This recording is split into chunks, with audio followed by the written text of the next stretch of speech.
There's a chill in the air when I first roll into Caspian, Michigan, not the kind that comes from snow or steel gray skies, but the kind that hangs heavy in places where something terrible has happened and no one dares talk about it. Caspian is a one-road town built on iron and labor. Men with calloused hands and women with tired eyes.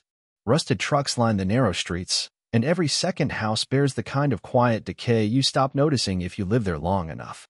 It's the kind of place that doesn't make national news unless someone disappears or dies. Jason and Kelly Cochran had lived here for over a decade. Married in 2004, they moved from Indiana to this frigid corner of the Upper Peninsula shortly after tying the knot. Jason worked at the local steel mill. Kelly stayed home. To neighbors, they were nothing more or less than ordinary, quiet, self-contained, maybe a little offbeat. I started looking into this story not because someone told me to, but because of a whisper I caught on a forum dedicated to missing persons. A woman had written, Chris R. went to see his girlfriend and never came back. Everyone forgot. But not me. She knows something. I clicked, half out of boredom, half out of habit. 2 days later, I was staring at a crumbling welcome sign that read, Caspian, Michigan, iron-rich since 1918.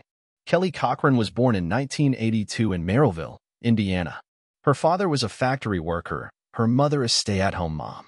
Former classmates described her as quiet, maybe even withdrawn, but clever. There was something else, too. An edge. One girl wrote in an old yearbook, to Kelly, try smiling sometime. Not a mean comment, just weary.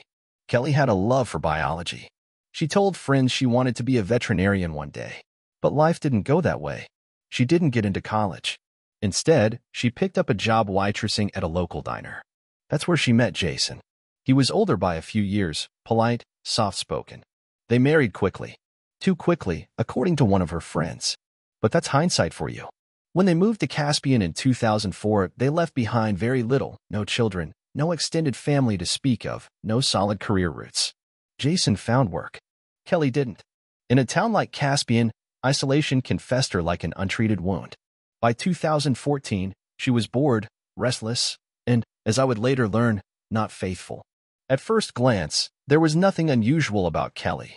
When I met her distant cousin in Merrillville, he showed me an old photo from a family barbecue. There she was, 20-something, holding a beer and smiling wide, a real smile.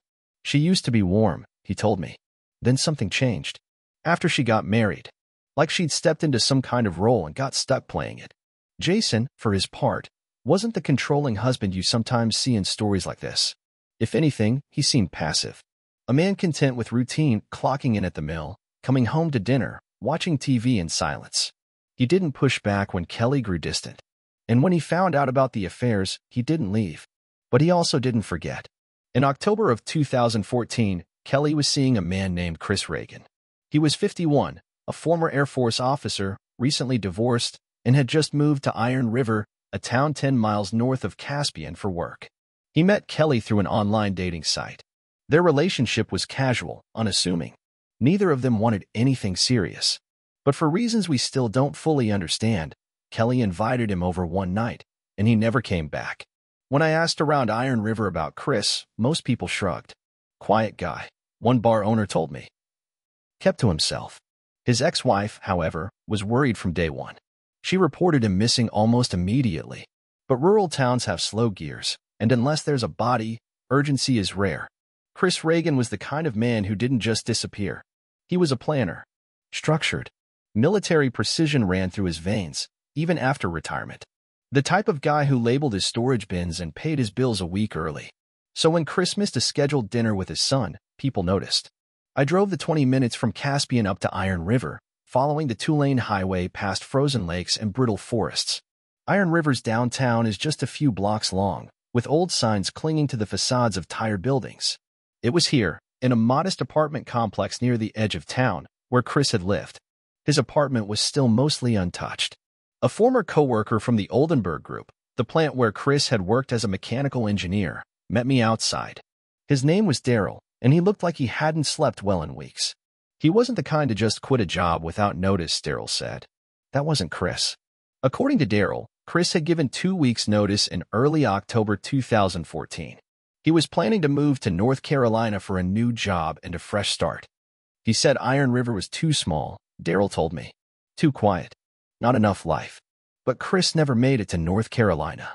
His car, a silver 2005 Chevy Equinox, was found a month later, parked near an abandoned part of the Ottawa National Forest. Inside were maps, a phone charger, a pair of gloves. No signs of foul play. Just abandonment. That's when the rumors began. Small towns have a way of whispering in circles. A waitress I spoke to said she remembered seeing Chris once or twice, not with a woman his age, but someone younger. Dark hair, intense eyes. Kelly. Back in Caspian, I pulled up Chris's missing persons file. It was thin. Too thin. The Iron River Police Department didn't have much to go on.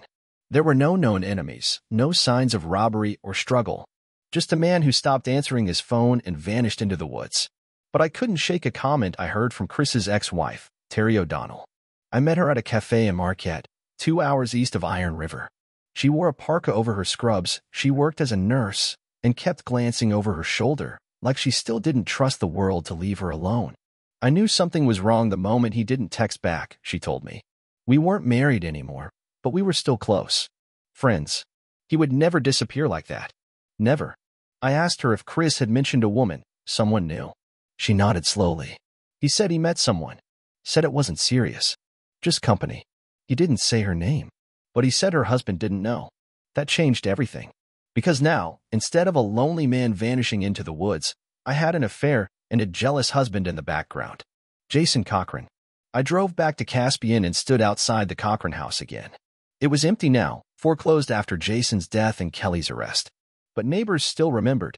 He wasn't violent, one of them said about Jason. Quiet guy. Not the type to fight over a woman. But she? She had a wild look sometimes. Something else surfaced. A tip from a woman who used to work at a local gas station. She claimed that Kelly had come in late one night, agitated, covered in dirt. She said she hit a deer, the woman told me. But her eyes were dead. Like something was gone inside her. It didn't mean anything yet.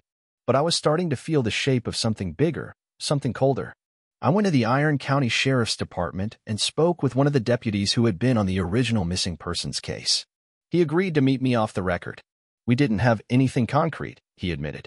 No body, no blood, no confession. We looked into the Cochrans briefly. Their names came up through a friend of Chris's. But when we knocked on their door, they were polite.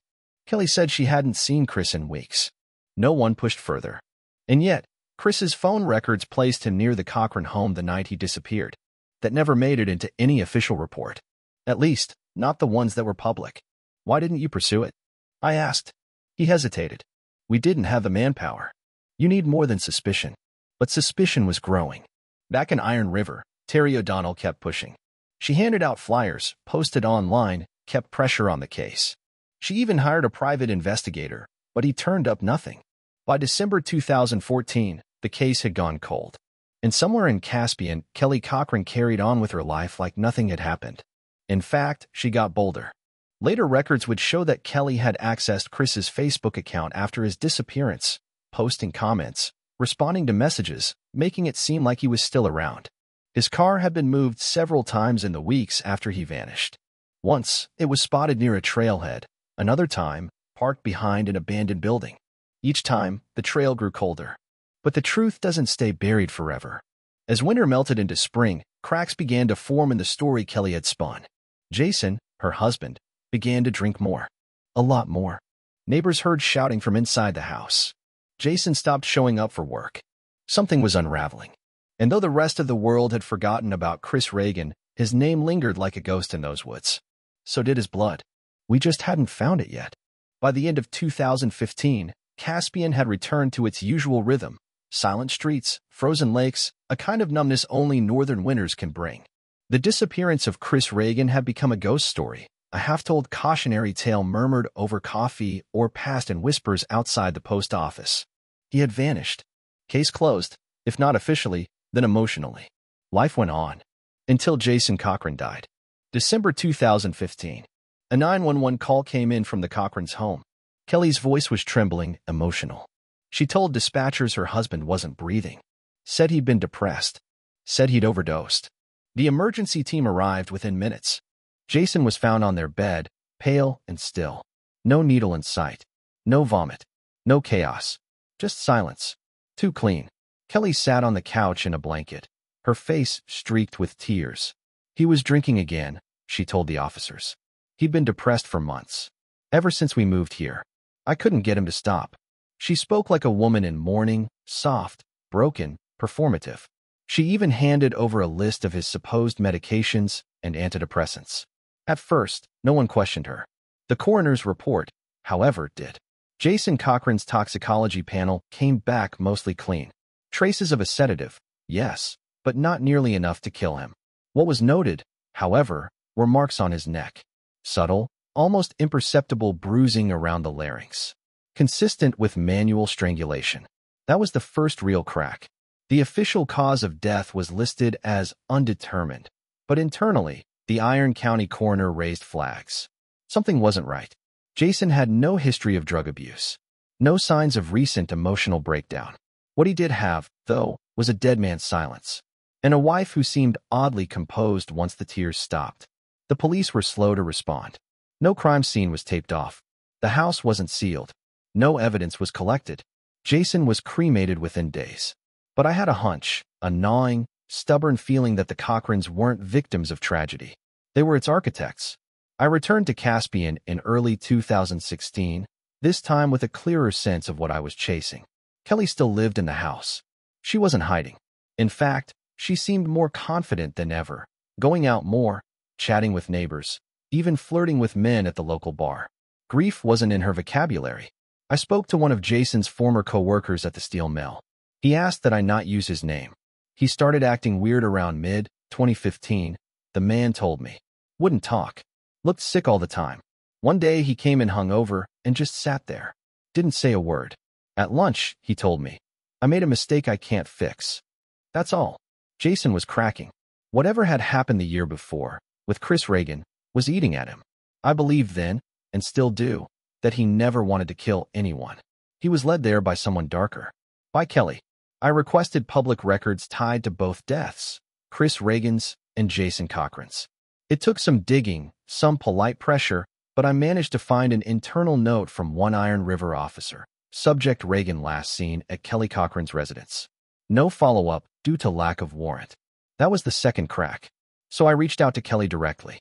She agreed to meet me, said she was tired of people talking behind her back. We met in a diner just off Highway 2, the kind where the coffee's always burnt and the waitress knows your name.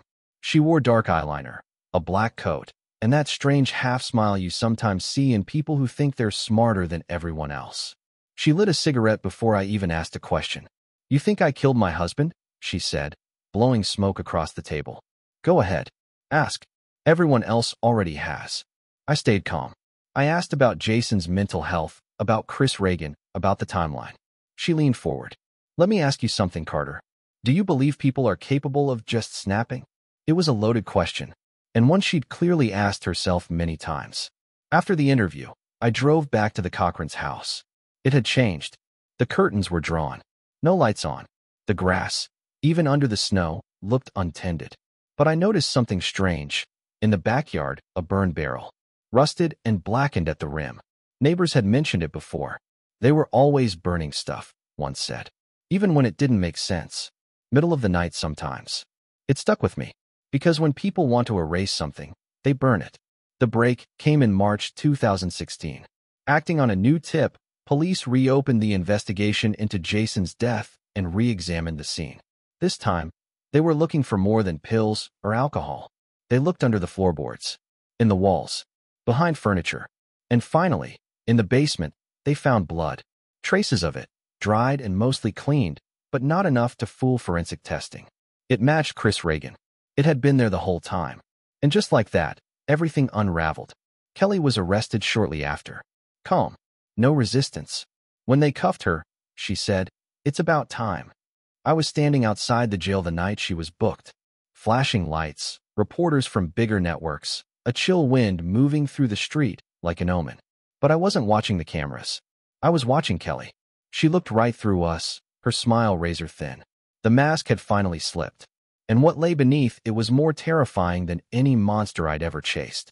There's a moment in every investigation when the story turns from suspicion to certainty, when shadows take form and theory becomes fact. For me, that moment came in April 2016, in the form of a bloodstain hidden beneath a loose board in the Cochran's basement.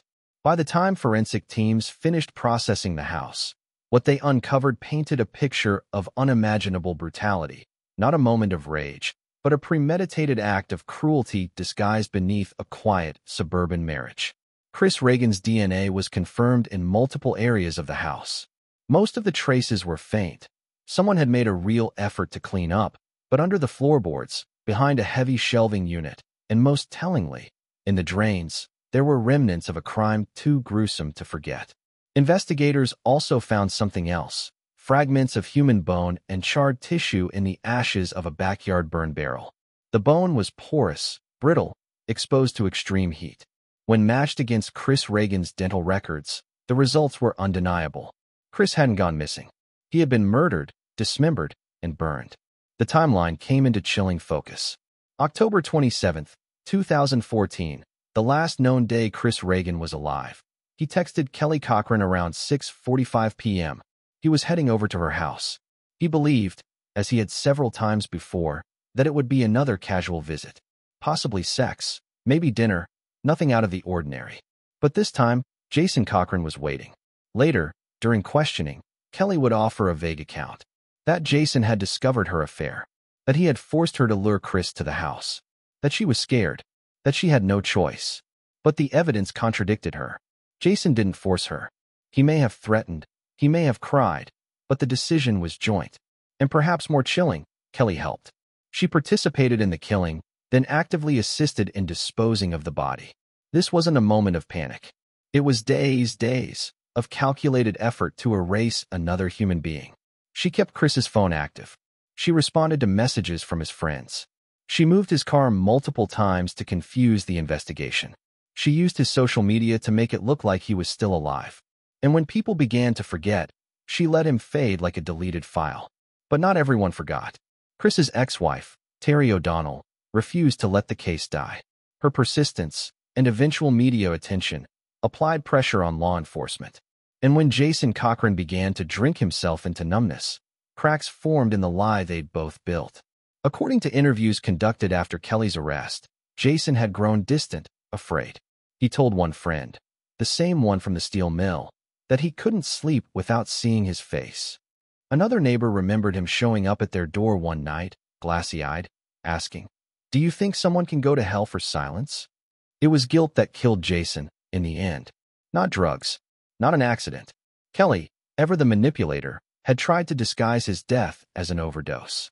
She fed him a cocktail of sedatives and alcohol, then, when that wasn't enough, smothered him with a pillow.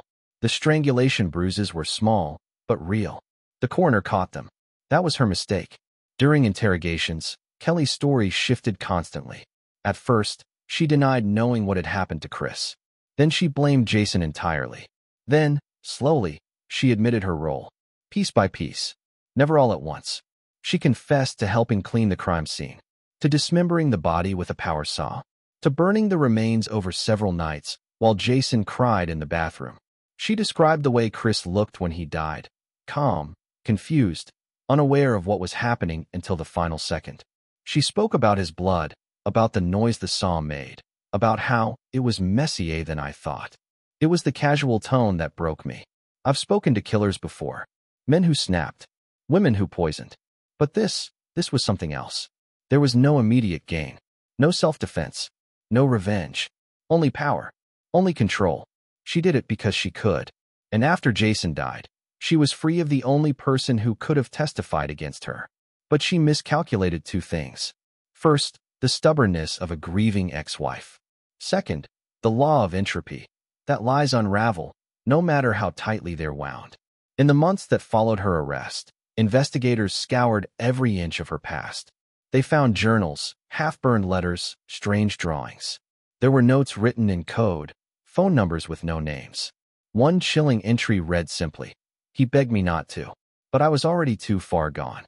What began as a missing persons report had become a dual homicide. And Kelly Cochran had become the prime suspect in two murders, one of passion, one of cover-up, with enough evidence to lock her away for life. Still, she smiled during her arraignment. Still, she acted like none of it mattered. "I was in the front row that day," She walked in wearing a prison jumpsuit, her hair braided, eyes scanning the courtroom like a lion in a cage. I wrote in my notebook, she's not afraid of the truth. She's afraid of silence. That's why she talks so much. Because beneath all the manipulation, beneath the masks and the lies, there was a truth she couldn't erase. She'd killed 2 men. And now, finally, the world knew it. The human mind is a strange place. It can suppress guilt for years, bury shame under layers of denial, and pretend things didn't happen until, one day, something cracks. Kelly Cochran's crack came slowly. After her arrest, she was transferred to the Iron County Correctional Facility to await trial. For the first few weeks, she was calm, too calm, smiling at officers, chatting with inmates, like she believed the whole thing was temporary, like she thought she could talk her way out of 2 murders. She couldn't, because the evidence didn't stop with the basement bloodstains or the charred bones. Prosecutors now had cell phone data placing her at key locations. They had financial records, receipts, even security footage from a gas station showing her in Chris Reagan's vehicle after his disappearance. Piece by piece, the web was closing. Still, she smiled. I sat in on a preliminary hearing in June 2016. Kelly entered in shackles, but her posture was regal. She surveyed the room like she was on a talk show, not facing life in prison. When the judge asked if she understood the charges, she replied, "I do," in a tone that made everyone uncomfortable. I don't believe she was a psychopath in the clinical sense. She had too many cracks for that. But she was something else. A person with the capacity for empathy, who had locked it away so long she'd forgotten what it felt like. Until it started to creep back in. It began with confusion. Her letters from jail became less coherent. She contradicted herself. One day she blamed Jason again. The next, she wrote to her cousin that Chris was an accident, followed by a scribbled-out paragraph and the phrase, "I'm sorry I let it go that far." Then came the dreams. In an interview with detectives, Kelly said she couldn't sleep. She kept seeing Jason's face. Not angry, not vengeful, just tired. She described a recurring nightmare where she walked into their house and found Chris sitting at the table, blood still dripping from his shirt, while Jason sat on the floor sobbing. She said she would try to speak, but her mouth was full of ash. That detail stuck with me. Because it wasn't guilt about the act, it was guilt about the silence. About pretending she could keep living like nothing had happened. In those jailhouse interviews, you could see it start to weigh on her. Her eyes lost their shine. Her posture slumped. There were no mirrors in her cell, but she began to cover her reflection when she passed windows. And then as she talked, fully, for the first time. The statement came unexpectedly during a psychiatric evaluation in late summer. I wasn't there, but I got the transcript. She told the psychiatrist, "I didn't want to die in that house. So I made someone else die instead." It wasn't remorse in the traditional sense.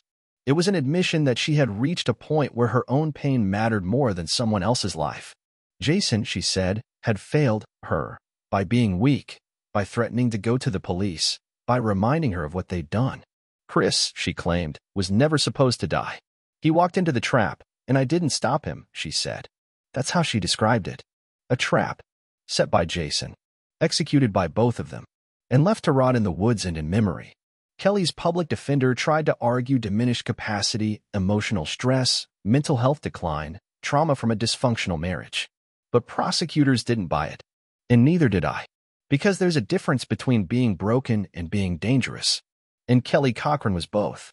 In one of the final pretrial motions, the prosecution presented an audio recording from her jail phone calls. In it, Kelly spoke with an unnamed friend and said, laughing, "They're acting like I'm some kind of monster. But I only killed 2. That phrase would haunt the courtroom later. Because it wasn't denial. It wasn't regret. It was calculation. She knew exactly what she'd done. She just didn't think anyone else would understand why. That fall, before the trial began, I visited a psychologist who'd studied criminal behavior in intimate relationships. I asked him what makes a person like Kelly do what she did. He said something I'll never forget. Sometimes the most dangerous people aren't the ones who lose control. They're the ones who never give it up. Kelly Cochran didn't explode in rage. She didn't snap. She plotted. She carried out one murder and manipulated another, then tried to erase both. And for a while, she succeeded. But control is a fragile thing. And guilt, real, heavy, corrosive guilt, has a way of turning even the coldest mind against itself. By the time her trial date arrived, Kelly wasn't smiling anymore. She wasn't mocking the system or spinning new stories. She was quiet. Still. And for the first time since this story began, I started to wonder, did she finally understand what she had done? Did the Devil of Caspian, as some papers now called her, still live in denial? Or was she about to face something far more terrifying than prison? Truth. The courtroom in Iron County isn't large. It doesn't have the grandeur of big city justice. No marble columns or press boxes, just wooden benches, pale blue walls, and the kind of echo that makes every word feel heavier than it should. But on the morning of May 15th, 2018, that room felt like the center of the world. I sat in the front row, just behind the prosecution table. Kelly Cochran entered in shackles, escorted by 2 deputies. Her once sharp features had softened. Jail had taken its toll. She looked thinner, older. Her eyes flicked around the room, but didn't settle on anyone. She didn't smile. This wasn't the Kelly I'd met in the diner years earlier. That woman was calculated, smug, always one step ahead of her own conscience. This woman was something else, quiet, depleted. As if the weight of her own story had finally landed on her chest, and she no longer had the strength to push it off. The trial began with opening statements that hit like sledgehammers. The prosecution laid out the timeline with methodical precision. The lure, the murder, the dismemberment, the cover-up, the second murder. They spoke about Jason's growing guilt, about Kelly's manipulation, about the lie that unraveled slowly and then all at once. And then they played the recording. They're acting like I'm some kind of monster. But I only killed 2. The room went still. Jurors stiffened. One woman put her hand to her mouth. Even the judge leaned back in his chair, as if trying to absorb the weight of those words without tipping. The defense tried their best. They spoke of trauma, of mental instability, of an abusive dynamic in the Cochran marriage. They described Kelly as emotionally fractured, a woman who had lost herself in a spiral of confusion and regret. But the jury wasn't buying it. Because there were facts. There were bones. There was blood. And there was a dead man's car, moved like a pawn across the Upper Peninsula by the same woman who now sat, shackled, listening to her own words played back to her like a mirror. The most powerful moment came during victim impact statements.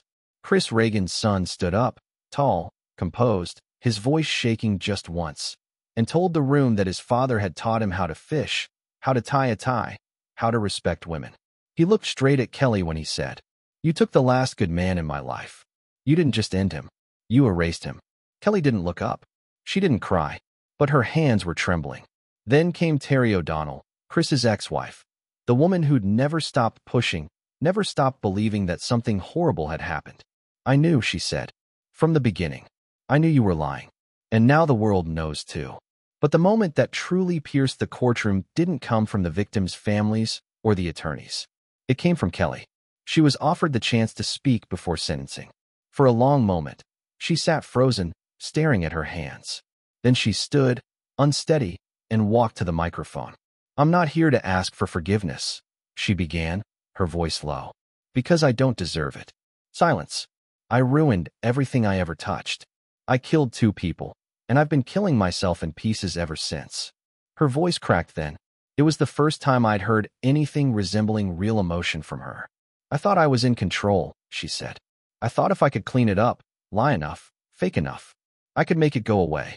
But it doesn't go away. It follows you. It rots you. I see Chris's face every time I close my eyes. I hear Jason's voice when I sleep." She paused, took a breath. "I should have stopped it. I should have run. I should have gone to the police. But I didn't. Because part of me liked it." Gasps in the gallery. The judge raised a hand for quiet. "And I hate that part of me now. Every day? I hope you do too." She didn't cry, but she came close. Then she sat down. And for the first time since this story began, Kelly Cochran looked small, human, and broken. The judge delivered the sentence without flair or theatrics. "For the murder of Christopher Reagan, you are sentenced to life without the possibility of parole. For the murder of Jason Cochran, an additional 65 years. She didn't flinch. I walked out of that courtroom under a gray sky, the wind biting and sharp. Reporters crowded around the steps, asking questions, gathering sound bites. But I kept walking. This story had never been about spectacle. It was about how darkness festers in silence. About how a woman from a quiet Indiana town, with a dream of helping animals, became the architect of death. And somewhere along the way, Through betrayal, isolation, and control, she lost herself completely. Kelly Cochran will die in prison. She will never walk free again. But the echoes of what she did, the lies, the violence, the cruelty, will outlive her. People call her the Devil of Caspian now. I don't. I just think she was a person who dug so deep into her own darkness, she forgot there was ever a way back. And when I think about this story, when I lay awake at night and replay the interviews, the evidence, the eyes that gave nothing away, I don't feel fear. I feel something colder. Pity. Because even the devil, in the end, was just a woman who couldn't outrun the truth.